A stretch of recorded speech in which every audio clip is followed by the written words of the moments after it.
নতুন করে 22,500 কোটি টাকা ছাপিয়ে দুর্বল 6টি ব্যাংককে দেওয়া হয়েছে। রোববার থেকে এসব ব্যাংকগুলোতে টাকা পেতে শুরু করবে গ্রাহকরা।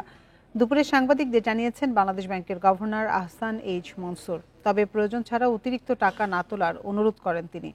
গভর্নর বলেন, ব্যাংক খাতে অস্থিরতা দূর করতে চায় কেন্দ্রীয় ব্যাংক। ব্যাংকগুলোকে তারল্য সহায়তা দেওয়া হবে। গ্রাহকদের আমানত নিয়ে চিন্তার কিছু নেই, এ নিয়ে মাথা ব্যথা বাংলাদেশ ব্যাংকের। এ সময় গভর্নর আরও বলেন, ব্যাংকিং খাতের অবস্থা খারাপ হচ্ছে না, বরং আগে থেকেই খারাপ ছিল। এখন সেই অবস্থার উন্নতি করার চেষ্টা করা হচ্ছে। তিনি বলেন, আমরা একদিকে তারল্য দেব, অন্যদিকে পুরানো টাকা আস্তে আস্তে বাজার থেকে সরিয়ে নেব। এতে দেশের মূল্যস্ফীতি কমে আসতে পারে।